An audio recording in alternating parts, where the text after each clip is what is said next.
Good evening, everyone. I'd like to call this meeting to order. Urbana City Council, the time is now 7 p.m., Monday, July 7, 2025. Hi, Carmen. 2025. Clerk, will you please call the roll? Councilmember Wu. Here. Councilmember Evans. Here.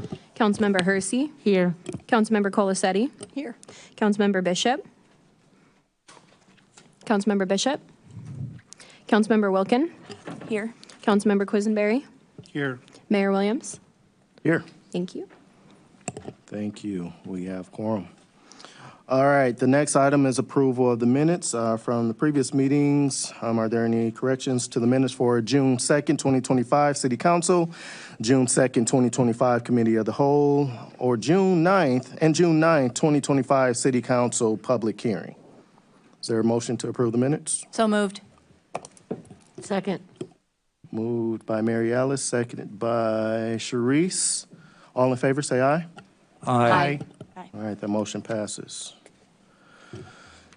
All right, are there any additions to tonight's agenda? All right, seeing none, we will proceed on to presentations and public input. So at this time, if there are no presentations, are there any presentations? Doesn't seem as though there are any.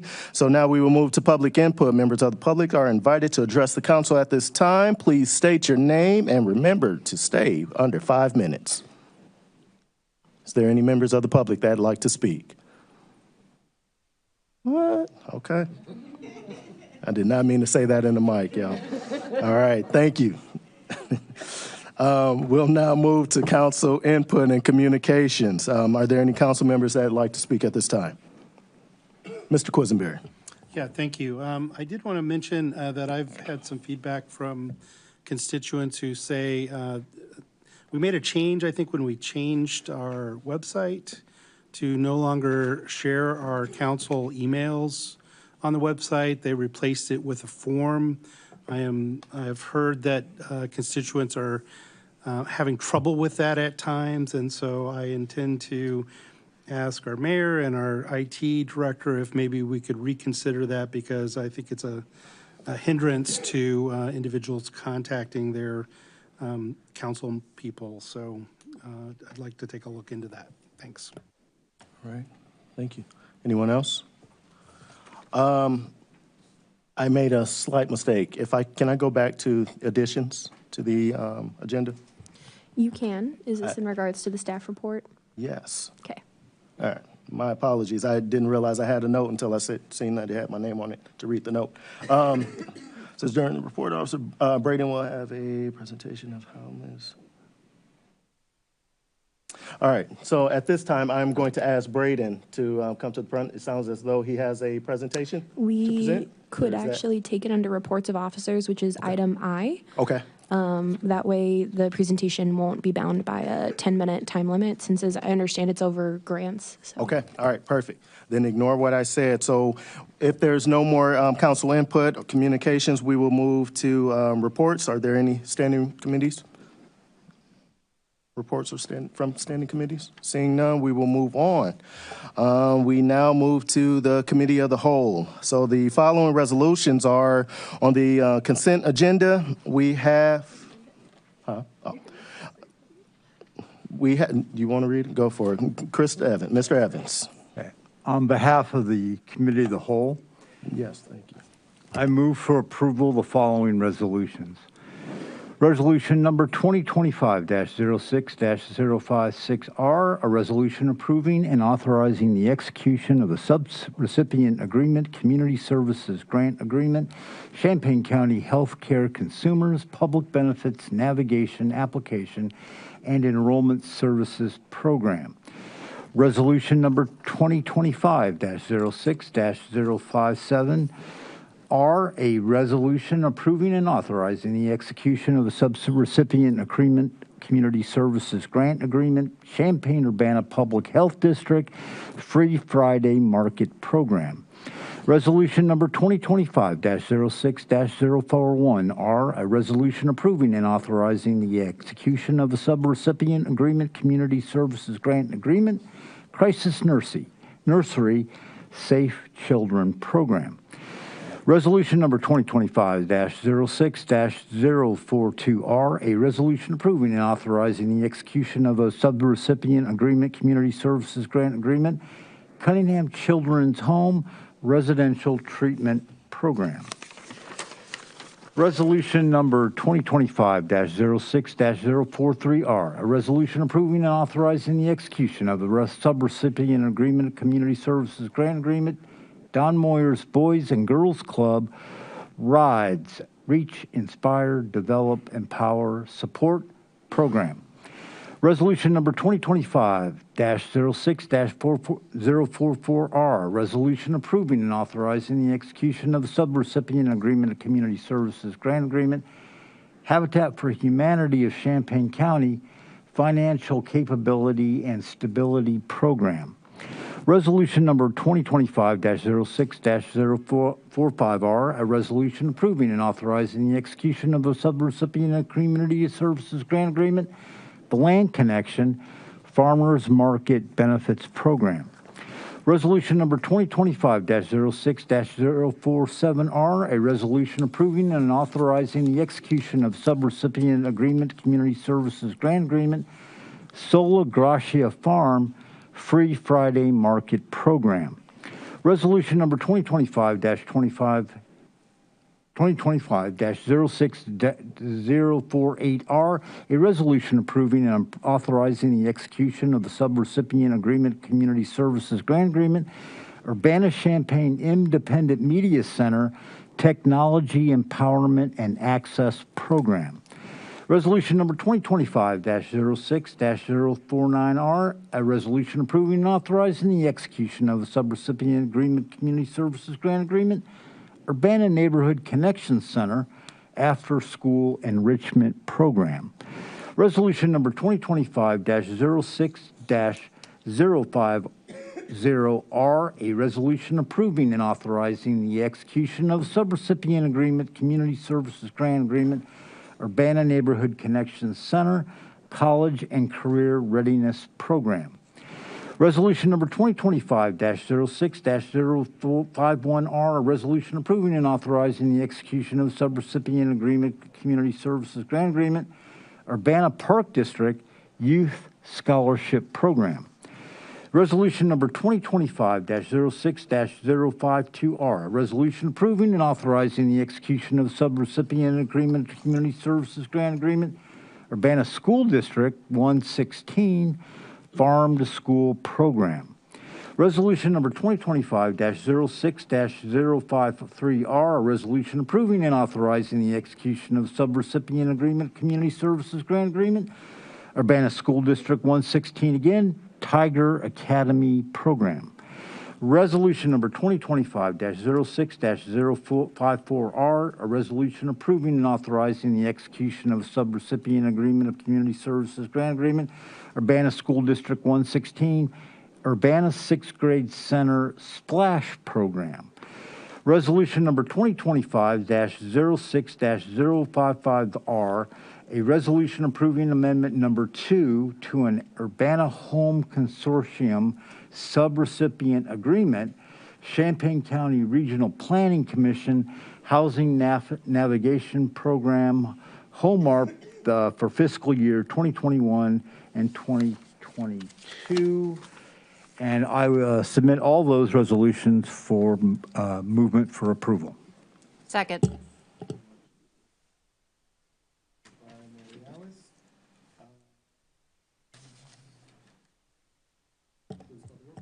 Councilmember Wu, Yes. Councilmember Evans, Yes. Councilmember Hersey, Yes. Councilmember Colasetti, Yes. Councilmember Bishop, Yes. Councilmember Wilkin, Yes. Councilmember Quisenberry. Yes. Thank you.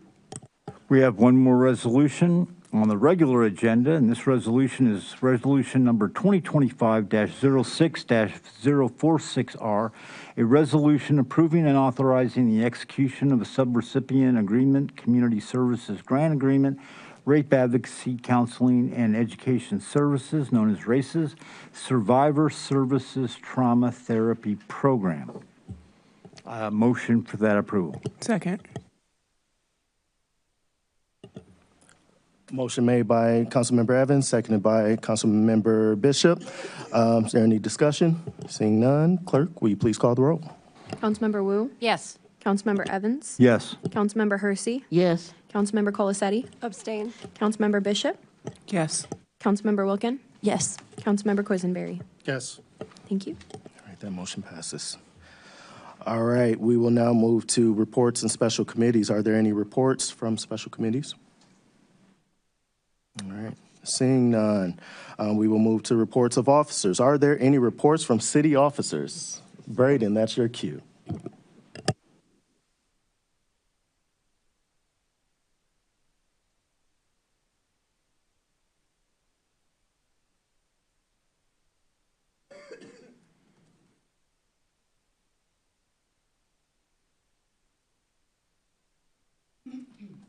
Good evening, Mayor and Council. Thank you for giving me the opportunity to come and speak to you tonight about the Housing and Homeless Innovations Grant Program. Specifically tonight, I'll be presenting our Round 2 funding recommendations for the Housing and Homeless Innovations Grant Program.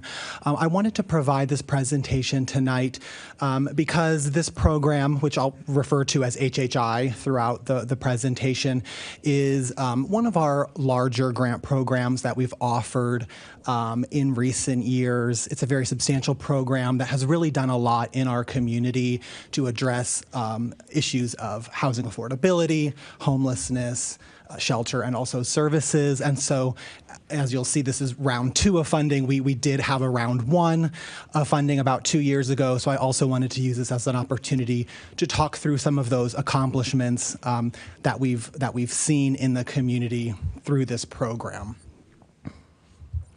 So I'll start with just some background of the HHI program overall. So HHI was conceived back in 2022 as a collaborative initiative between the cities of Urbana and Champaign. The program was developed specifically to address the needs of individuals and families that are experiencing homelessness in Urbana, but also in Champaign County. The funding that was made available supports a wide array of programs and services, including affordable housing development, shelter, homelessness prevention, and also case management services in our community. And over the course of both rounds of funding, over $7 million has been committed since 2022 to these efforts. When this was conceived, you're coming off of really the height of the pandemic, both cities acknowledged that we needed a more comprehensive community-wide approach to funding these initiatives. Oftentimes what we saw was that Urbana would have some grant money and then Champaign would have some grant money, and we weren't necessarily coordinating in an effective way. And so with the influx of ARPA money and then some other COVID era funding that came into the community, we thought this was a unique opportunity to really come together and have a more strategic, more consolidated approach to funding local housing and homelessness programs. So I'll take a step back and talk a little bit more broadly about just the homelessness situation in Champaign County. I hope you can see that graph okay. This represents homelessness numbers for the period 2014 through 2024, and it shows the numbers of individuals and households in our community that are experiencing homelessness. The line at the very top is total homelessness numbers, so that's kind of the top line. I think really significant number to look at, but you also see it's broken down by numbers of households in shelter, in emergency shelter, in transitional housing programs, but then also unsheltered. So that would be people, individuals who are living in spaces that are unfit for human habitation. We know that this is a nationwide trend. The increase in homelessness is on the rise everywhere, and it's fueled by a lot of factors: housing shortages, inflation, but also disinvestment in critical support services for low and very low income households that are really just one missed paycheck away from losing their housing. As you see in this graph, in Champaign County, we have seen a steady increase in homelessness over the last decade. It's kind of ebbed and flowed over the years, but as you'll notice from this chart, really since 2022, there's been a sharp increase between 2020 2022, I believe 2022 and 2024, there was a 103% increase in homelessness in Champaign County, which is really a startling number for sure. In the future, in the current environment that we're living in, with potential cuts to HUD funding, we know that that will only make these issues worse in our community. Cunningham Township has noted in several meetings, just the increase in calls of service as a really good example of this increasing need in our community. And we certainly thank Cunningham Township for all the incredible work that they do on these issues. I believe it was at the June Township meeting where Supervisor Chenoweth mentioned that there were somewhere around or over 1,900 calls for service, which is just a really stark number. So these are all just really important things to keep in mind as we talk about this funding opportunity tonight. The 2025 point-in-time count, which was held back in January of 2025, those numbers were just released. You'll notice this chart just goes up until 2024, but the numbers from 2025 just came out, and I think as to be expected, the number only went up. So 279 was the number of total homelessness reported in the 2024 point-in-time count. In the 2025 point-in-time count, that number went up to 355. So definitely an increase there. And then the number of individuals experiencing street homelessness, so again, living in places that are not fit for human habitation, went up to 56 in the 2025 point-in-time count from 42 the prior year. So again, we see that these trends are continuing in our community. Again, just talking a little bit more, providing some context about these numbers. You see here the breakdown by race in our community. We know that homelessness more significantly impacts households of color in our community.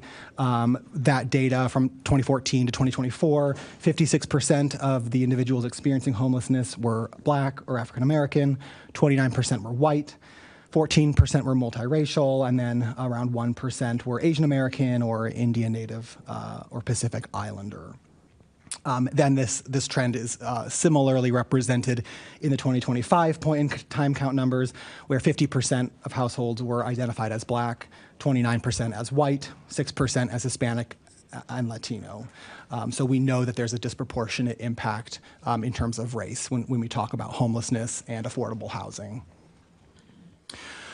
So with all of these issues in mind, I'll start talking about, the HHI program and how it was conceived and the first round of HHI funding. And I'll talk about some of the accomplishments as well. So applications for the first round of HHI funding opened on November 4th, 2022, and closed on December 12th, 2022. There was just over $5.8 million that was made available from various funding sources that both the City of Urbana and the City of Champaign as our partner had available. So that funding came from, in part, Urbana's ARPA portion, funding from the Urbana Home Consortium, so that's our HUD funding. City of Champaign Community Development Block Grant funding was included as well, and then also City of Champaign General Fund money was included. So again, a really collaborative approach to funding housing and homelessness services. At the end of that competitive grant cycle, just over $2.4 million was awarded to 7 organizations, and I'll talk a little bit about those accomplishments to date. So we saw some great accomplishments from HHI Round 1. Over 1,300 households have received supportive services, so that could include housing case management, things of that nature. 8 non-congregate shelter beds were created. 141 households received rental assistance. The funding allowed CU at Home to expand their shelter staff to provide 24-hour service. And then also the Maple Grove Family Shelter received funding for a rehabilitation through a partnership with the Housing Authority. So we really wanted to build off of the success of HHI Round 1 when we were thinking about issuing another round of funding to put out there to the community. So applications for HHI Round 2 opened on January 6th, 2025 and closed on February 5th, 2025.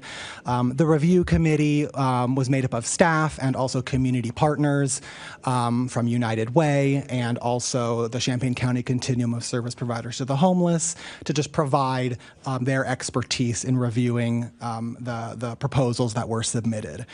In HHI Round 2, we had $2.2 million available from various funding sources. And then there was a new component offered in Round 2, which was the operating and capacity building support.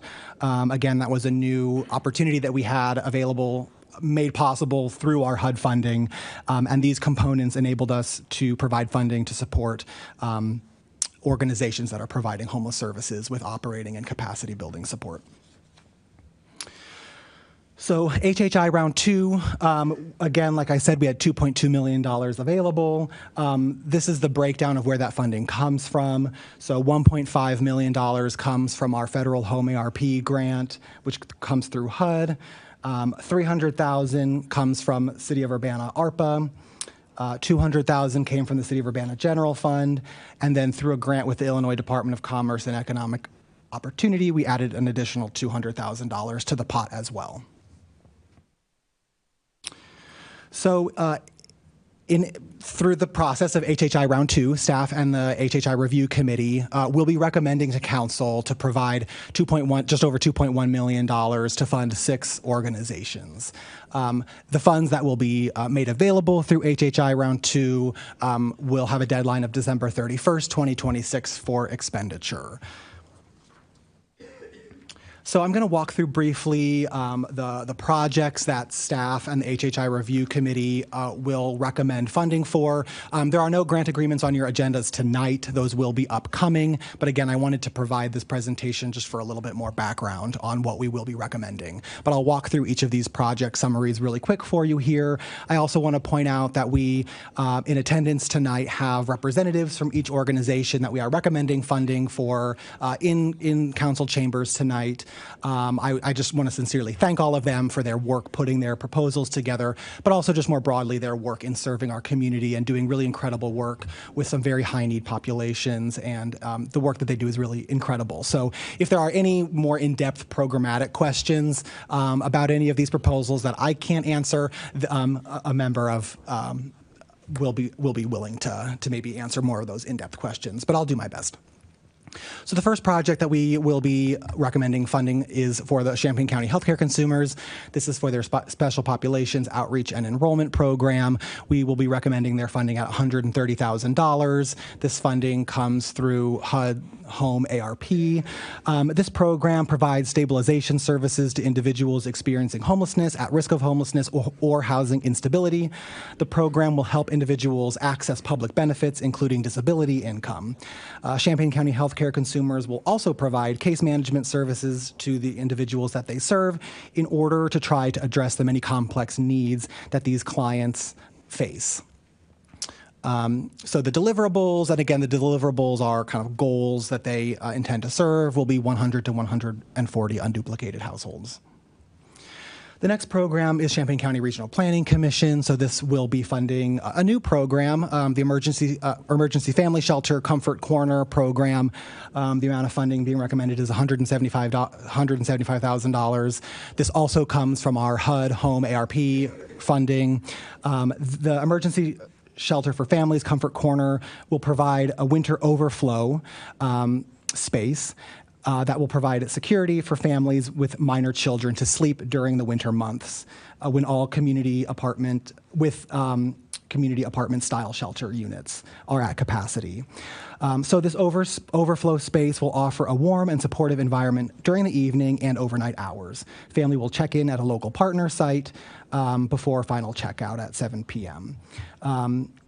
Where intake procedures, including verification, will take place. So again, this is a really critical need. We know every winter overflow shelter is something that we really struggle with in our community, just having capacity to house people when it gets really cold outside. So this is a really critical program that we are excited to support. So the deliverables will be between 6 and 8 households served per night.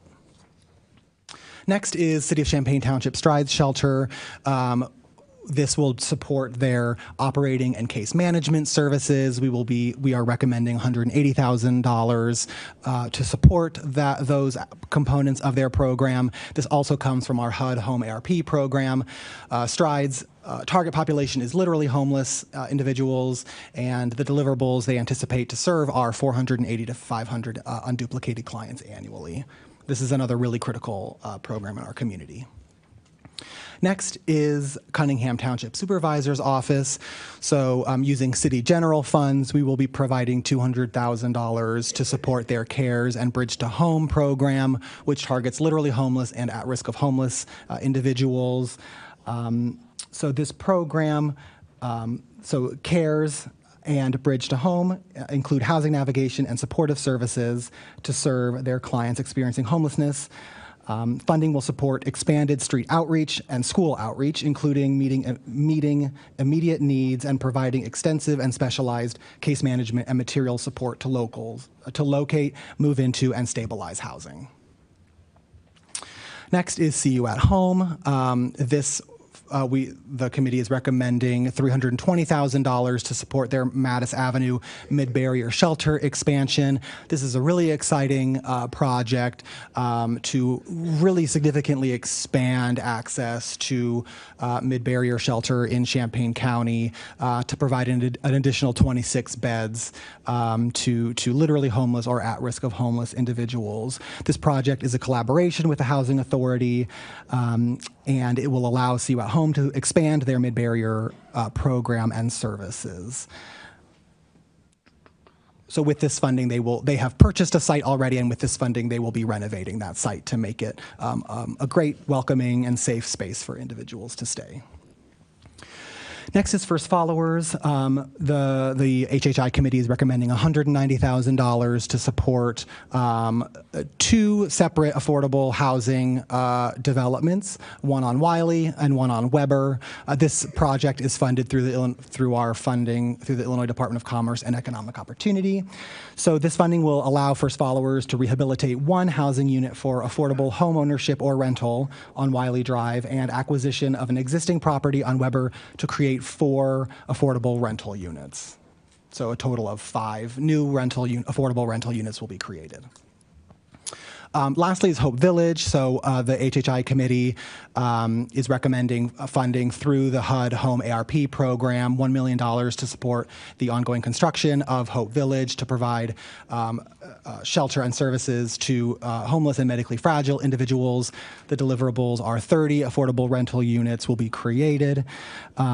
So as I said, this project is currently underway. Hope Village is designed for chronically homeless and medically fragile individuals. Residents will receive non-congregate traditional or transitional or permanent supportive housing, depending on their needs.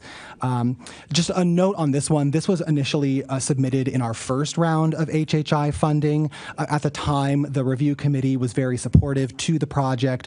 However, it was in very early stages, so there were so we provided some conditions that needed to be met before a funding agreement could be executed. Those conditions included completion of financial underwriting and subsidy layering requirements, clearance of all environmental review items, and also it was contingent upon securing additional funding from the Illinois Housing Development Authority. And as of June 2025, all of those preconditions have been met, and so staff and the HHI Review Committee are recommending moving forward with that funding opportunity as well.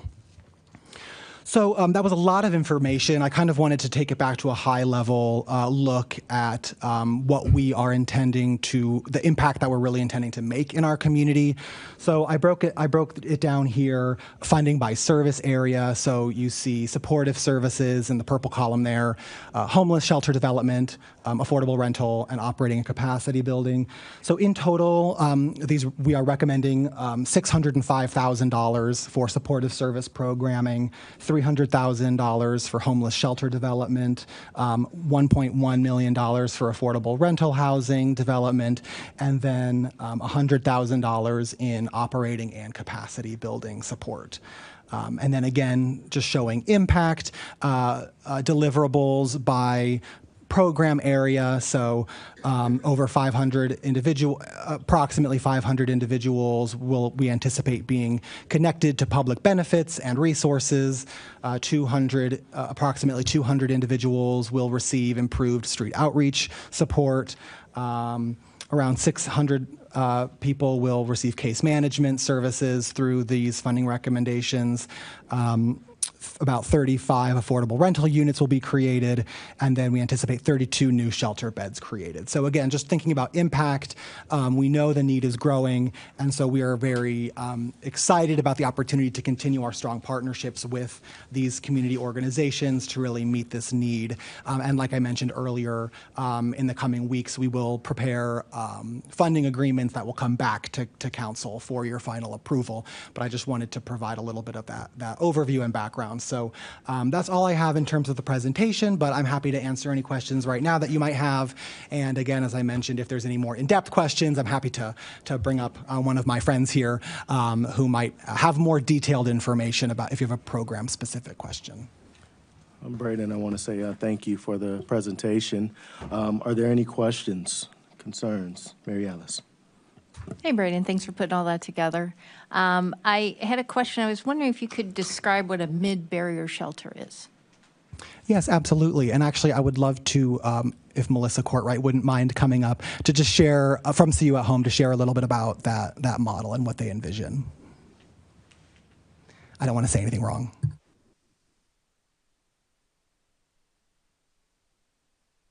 I was like, how do I even get up there? Okay. All right. Can you hear me? Okay. Probably. Sorry. The next person will be tall, and then you'll have to readjust it.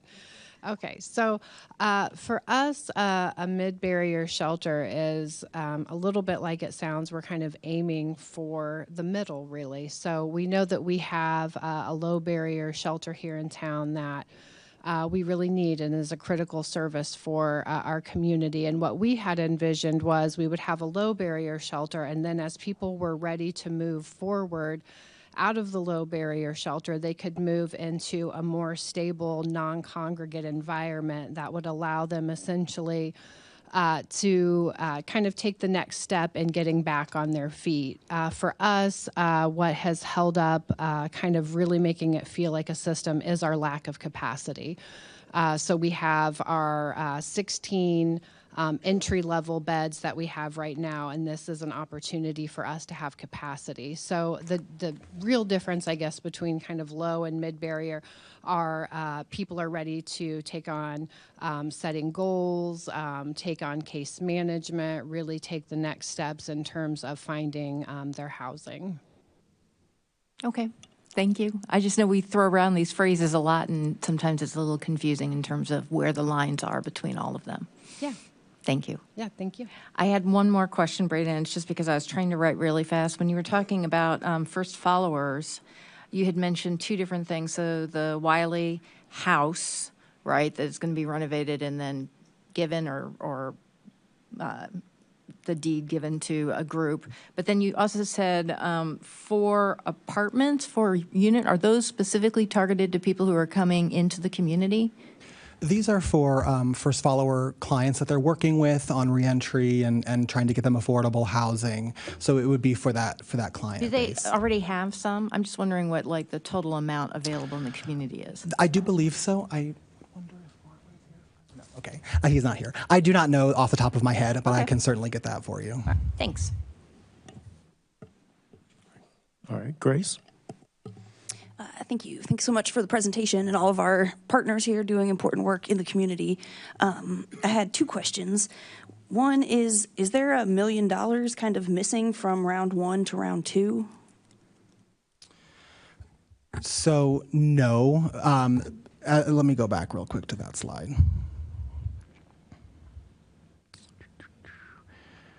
So in round 1, 5.8 was available for funding, and then we recommended funding 2.4 million. So that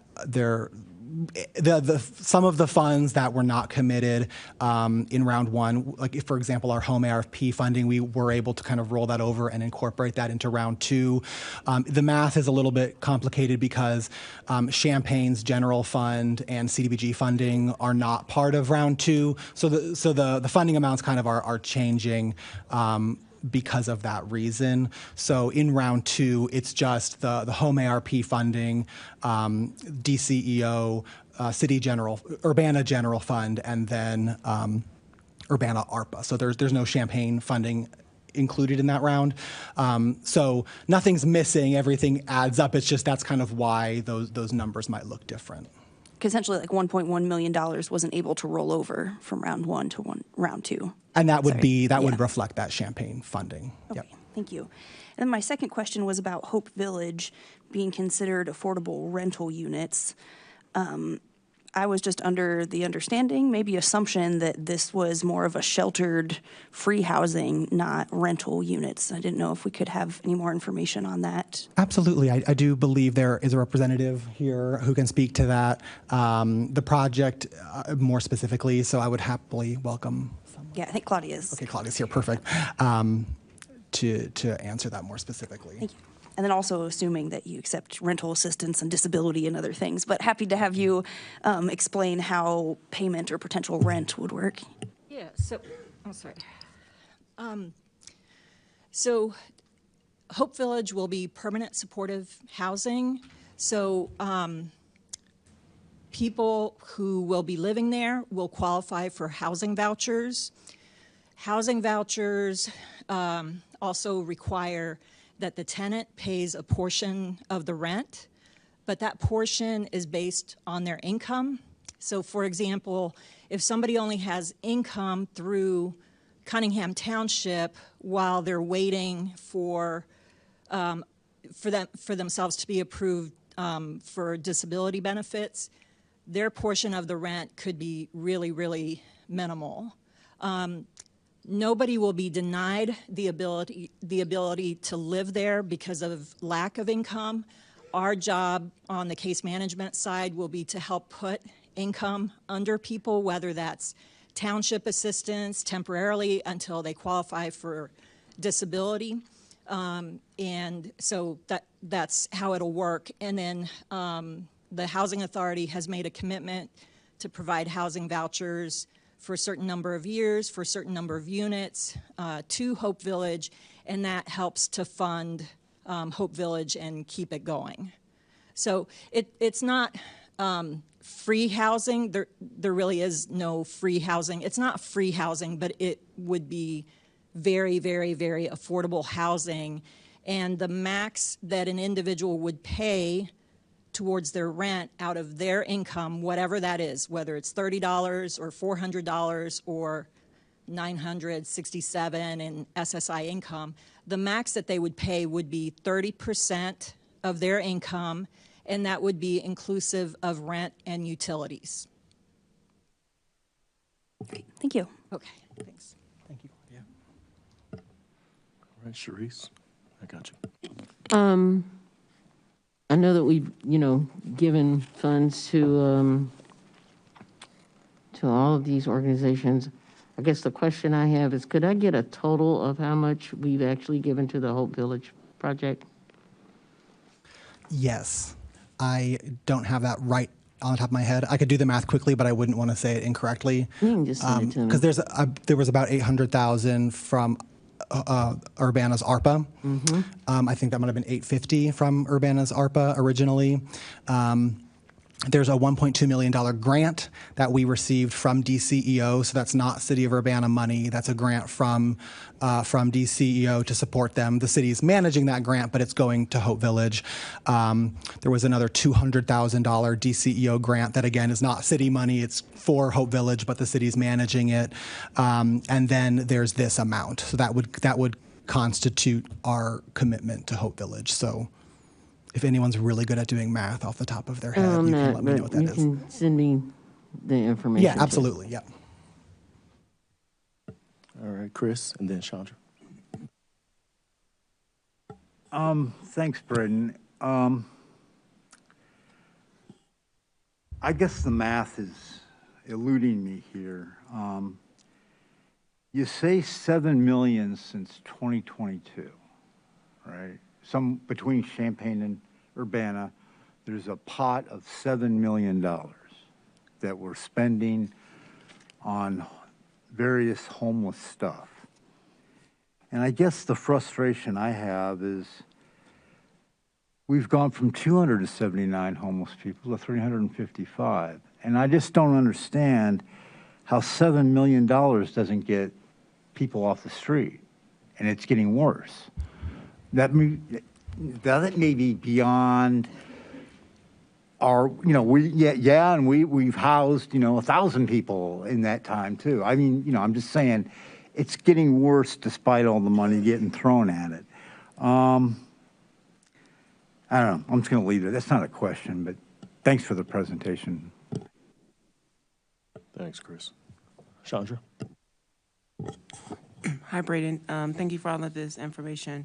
I guess I have two questions. One, Comfort Corner, with that, it's winter only, and I assume the place where the families will be placed is an existing building, something that's empty during the winter and not in the summer? Yes. If my partner from RPC would like to speak more to that, essentially the answer is yes. And again, they're working on it because there's a couple months until winter, so there's some preparation going on to secure a location. I don't know if Lisa would like to speak to that a little bit. Sure. We are in development, so it's under development. We don't yet have an MOU. It's a space that is not currently occupied. It's been used for shelter in the past. It will be a congregate setting. So I think you spoke about where, and what was the second question?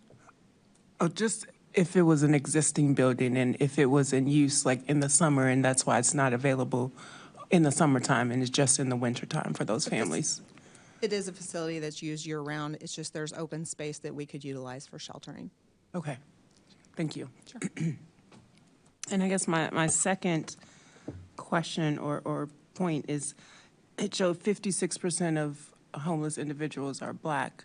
How, I mean, I guess that's up to the individual organizations, but how are we targeting that population since it's so great, it's dramatically greater than the others?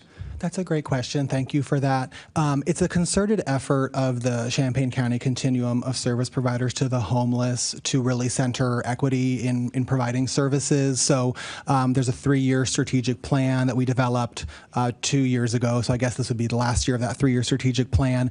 And one of the key areas that was identified was racial equity and looking at that specifically. So again, there are a lot of ways that organizations connect with residents, connect with people who need services, and so including that in the strategic plan was really a way to highlight that as a priority to look at how we can improve that. I know a lot of work has been done kind of generally in terms of looking at what other communities have done that have really kind of closed that racial gap.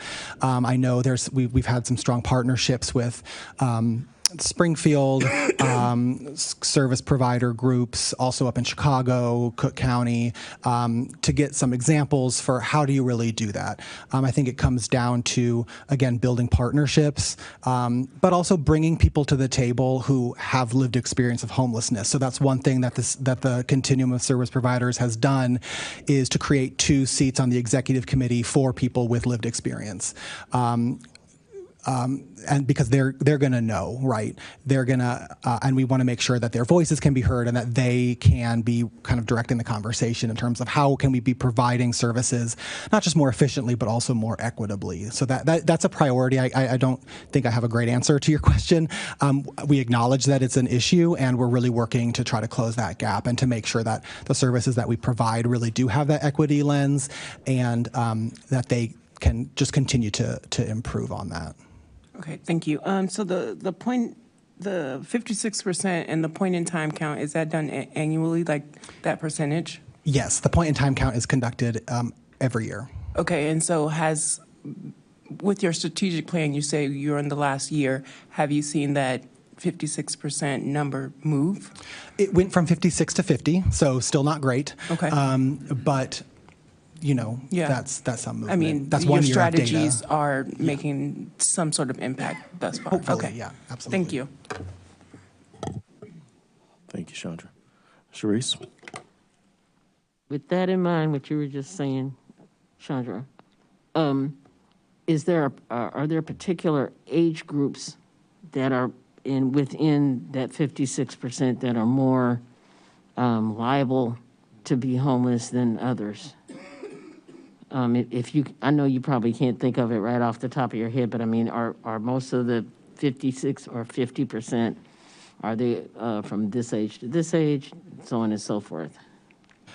That's a great question, and I can provide that in more detail. We do have that data. I didn't have it prepared for tonight. What I'll say kind of generally is that the vast majority tend to be like young adults, so 20s to probably 40. I would say that's kind of the largest chunk. We don't have a sizable youth homelessness population in Champaign County, which is good. Of course, there are some, which is not good, but I would say it tends to mostly be in that range. And then, you know, there is, of course, a portion that's, considered seniors as well. But I think the majority would be between that kind of young adult to 40s age group. Okay, thank you. Chandra? I have one more question. You said the monies have to be expended by end of 26, was it? Does that mean like committed or fully expended? Expended. Okay, all right, thank you. Grace? Oops, sorry, another last one. Could you help with the math on how 7 million has been committed? So that number, I wanted to show kind of a high level, you know, what both of these rounds of funding have represented. So I based that off of on the first slide, and I apologize if it's not. It's an approximation. So the 5,857,000 that was made available in the first round, and then the 2.2 million that was made available in the second round. It was just kind of trying to show the funding that we've made available for just to show kind of high level what resources have been made available. Okay, but we've actually kind of allocated out about the roughly 4.7, right?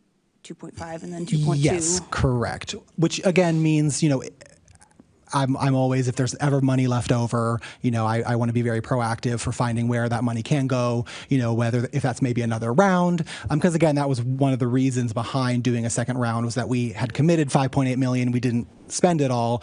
So thinking through, okay, well, it was successful. Let's do another round. So I'm always open to those ideas for if there's money still left on the table, I'm not just going to let it sit there. You know, how can we continue to use it to support our community?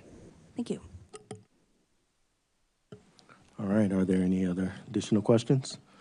Seeing none, I want to say thank you, Braden and the team, commission, for everyone who's putting in the work to make these things happen. And I want to give a personal thank you to the community organizations that are involved, that we continue to partner with to, you know, as we work together to unfortunately affect our new normal. So thank you all. All right. We will now move on to mayoral appointments. And as we go into that, I will read just a brief description of the job description, because we will start with a staff appointment for the Community Development Services. The Director of Community Development Services performs highly responsible and difficult administrative and technical work involving the planning, organization, direction, supervision, and coordination of the city's Community Development Services Department. The employee in this class must establish and maintain close cooperative working relationships with supervisory personnel within this and other city departments and divisions, as well as the property owners, business representatives, developers, contractors, consultants, engineers, and architects, and the general public. So, Olivia Jovine, See, I got it right. Olivia Jovine has a broad array of professional experience in private and public sector, community and economic development, including the design and development of housing programs, real estate market analytics, urban planning and zoning, and project and team management. She most recently served as the Economic Intelligence and Interagency Affairs Program Manager for the Washington, D.C. Deputy Mayor's Office for Planning and Economic Development, where she oversaw several multi-million-dollar programs related to downtown housing, downtown real estate, repurposing through tax incentives, and the execution of economic development programs, tax policies, and proposals. Olivia holds a Master's of Science in Urban Planning from Columbia University, a Bachelor's of Arts in Urban and Environmental Studies from New York University, and is currently recertifying as a AICP certified planner. Next time I will bring my glasses.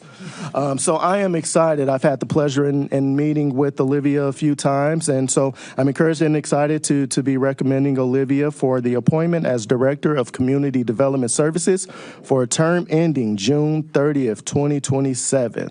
And before I give the mic over, is there a motion to approve this appointment? So moved. Motion made. Second. Made by Jaya, seconded by Chandra. Is there any discussion? Grace? Are we open for questions? Well, at this point, we're just doing any discussion, and then I'll do we'll do a roll call, vote, and then we'll allow for them to speak. So we normally do questions before a motion. Okay. Since we made the motion, I would say this can be questions and discussion. Okay. Since those usually occur before a vote. Grace, this is questions. Go for it. Okay. Thank you. Welcome, Olivia. I guess more open if you're open for a question, putting you on the spot here. Thank you for sharing the information. You have a very impressive resume, and I was wondering if you could tell us a little bit of what doesn't show on the resume, putting you on the spot with some of your values that seem to align with some of Urbana's values that you've seen so far. And the microphone, if you push that button and bring it nice and close, then you'll be on. Hi, thank you for the question. Well, it's just a pleasure to be here and be considered for appointment tonight.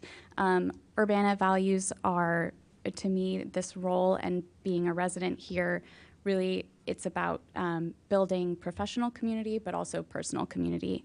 And I've been eager to do that for over 2 years now. I've been coming back and forth between DC and Urbana-Champaign for about 2 years, and I'm very proud to say that I have made friends and connections here and enjoyed my time. So it's a continuation of this personal and professional community, and Urbana is extremely welcoming in terms of an opportunity to do that and build that here.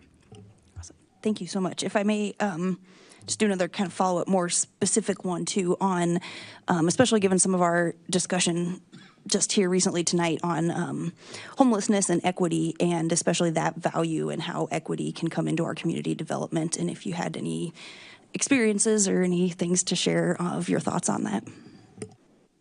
Yeah, that's foundational to the work that we're going to do with the community development, and I will say that the community development team has been doing. And I want to express gratitude and excitement to work with staff that's been able to provide sort of this continued service delivery through these very unprecedented funding shifts and these headwinds coming out of Washington, D.C. So I just want to express gratitude and excitement to be working with this team. I think in terms of a foundational principle, we will be considering equity in everything we do with the comprehensive plan, and I know that that requires community feedback and input as well. So I want to consider all voices when moving forward and making decisions with the comprehensive plan. Thank you. Sharice? Hi, Olivia. Nice to meet you. And what I think the question that I have is that because the staff in community development is so low, and in my understanding is that we're down even lower, we need planners. Can you give me an idea of how we're going to build that staff up and what you look for in a planner. Yeah, thank you. I think first and foremost, I will begin my term by speaking to the existing staff and understanding the support that's required by listening to the team that's in place and understanding how best to fill those vacancies. But it starts with understanding the department need by speaking to staff. And then in terms of planners, I myself am a planner, and I think just to go back to Councilmember Wilkins' previous point, planners need to be willing to get out from behind the desktop and behind the computer and actually be out in the community. That's a priority for anyone who's a planner, at least as I see it. Chandra? Hi, Olivia. Welcome. I guess my question is, what's one project that you've done that you're proud of and something that you'd like to see happen in Urbana that maybe could be similar to the project that you've finished and proud of? Yeah, okay. So I'm very proud of the Housing in Downtown program, which I developed and implemented in Washington, D.C. over the last 2 years. I was hired specifically to design that tax policy and put the program into effect. And as a result of that launch, we introduced 1,300 new units of housing to the district in the sort of historic commercial downtown area, which was fairly heavily devastated after COVID. So transitioning some of that commercial office space into housing units was, I think, something that we're all very proud of, but I was very proud of. I think in a similar vein, I'm excited about sort of this downtown renaissance that Urbana is having and opportunities for adding housing here or just really thinking about supporting that downtown renaissance with business, a business-friendly environment and speaking to our stakeholders in our community there. I'm not exclusively focused on downtown. It's just an area that I have recent professional experience in, and I feel there's a great deal of momentum that's happening, and folks that approach me, and we speak about sort of this excitement that's happening locally in our downtown. So something to plan for. I hope that's not a too long-winded of an answer, but thank you so much for the question. That's a great answer. Thank you for that. Chris? Welcome, Olivia, to Urbana. I'm just going to lay out the challenges that we have. Our community has about 24 to 29% poverty rate. There are about 32,000 in the county that collect food stamps. New construction is not affordable housing. People make $900 on SSI, maybe $1,500 on SSDI, disability. Landlords in this town, there's no rent cap. There's, they require your income has to be 3 times what the rent is. And it is very difficult to rent in this community if you're poor. Also, while I love downtown, it's my ward, and we are doing great, we need help in South Philo Business District desperately. That needs to turn around quickly, and it has the potential if we embrace equity, if we embrace diversity. Frankly, a black renaissance is ripe to happen out there. So I'm just going to lay those challenges before you. You don't have to answer that right now, but welcome to a little bit of a mess. But I think if you're up to the challenge, I think if we work together, we can get to it. Thank you.